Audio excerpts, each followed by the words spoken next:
How to swim faster, the 6 principles of fast swimming.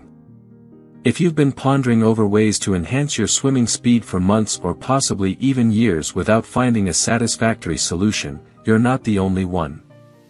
Numerous individuals aiming to improve their swimming abilities face this challenge due to various factors.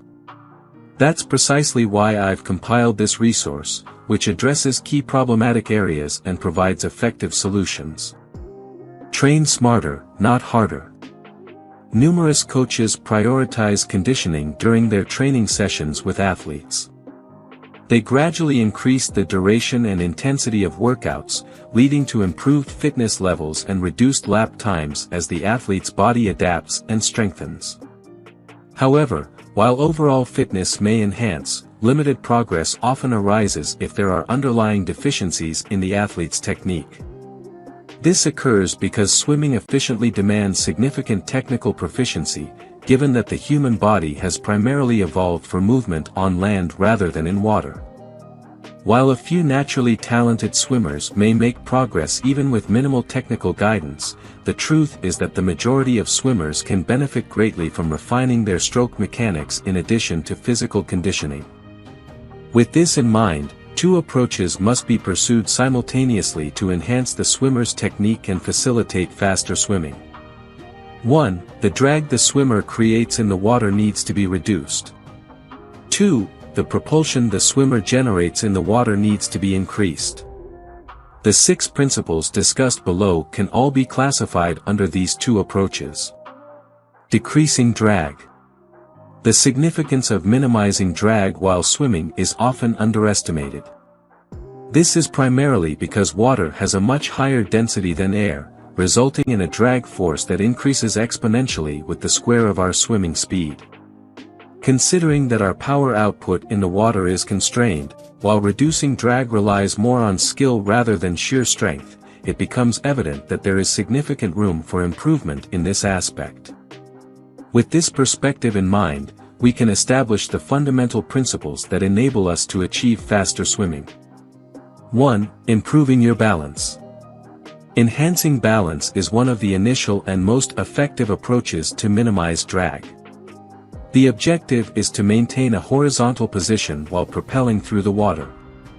By achieving this, the disruption of water molecules along your path is minimized, resulting in reduced drag. For instance, consider front crawl swimmers who lift their heads forward before turning to the side to breathe. This action compromises their balance, causing their hips and legs to sink. Consequently, their body becomes less streamlined, generating increased drag during water movement. Moreover, they need to exert more force in their kicking to keep their legs afloat, leading to energy wastage. Please note that in the breaststroke and the butterfly stroke, things are a bit different, as these strokes rotate around an imaginary axis that runs through your hips, and therefore you do not remain horizontal over the entire stroke cycle. 2. Swimming taller. Another approach to reduce drag is by maximizing your height in the water. The underlying theory is that an elongated and streamlined object, with the same mass, creates less turbulence compared to a shorter and more blunt object. This principle has been employed by marine engineers for centuries. To achieve a taller body position during the front crawl stroke, you can implement a few techniques. Firstly, ensure that your recovering arm enters the water early, shortly after passing your head. This helps in maintaining a longer body line. Additionally, fully extending your recovering arm forward underwater before initiating the downsweep and catch contributes to an elongated body position.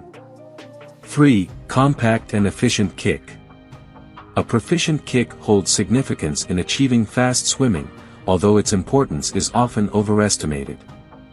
In the case of elite swimmers, the front crawl kick contributes up to 10% of propulsion, while the majority comes from the arm stroke. To execute an efficient flutter kick, it is crucial to employ quick and concise movements.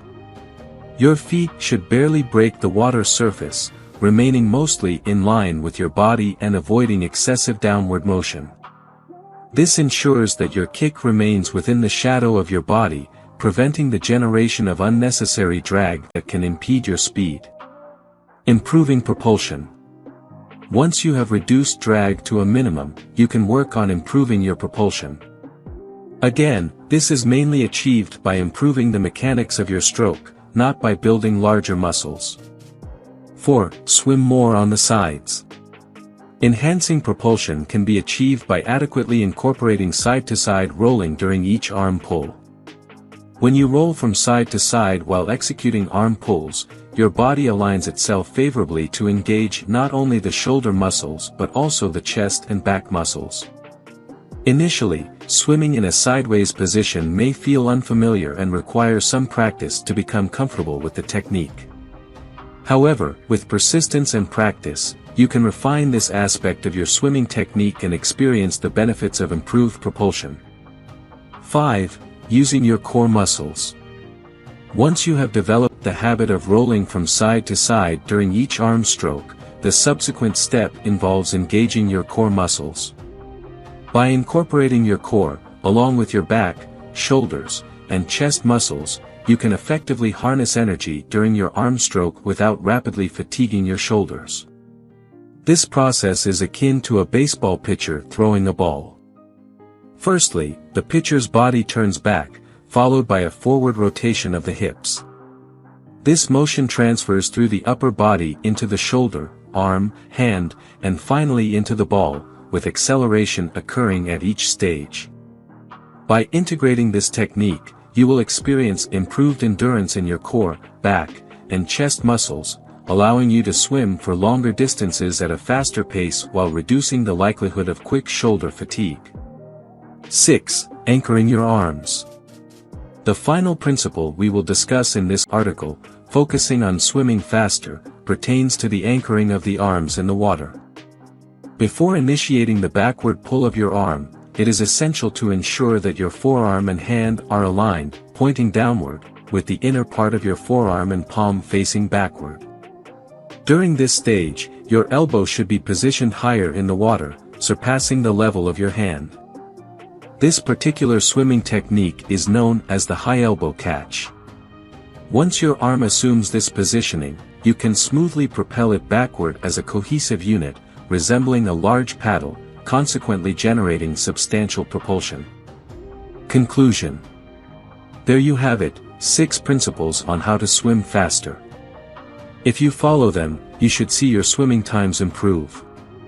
If you enjoyed watching this video, don't forget to like, subscribe and turn on the notification bell, so you don't miss any new tips. Let us know your thoughts about this video in the comments section down below, and feel free to stay safe and enjoy. Also make sure to check out our next highlighted video, and we will see you next time. Thanks for watching. Please like, share, and subscribe.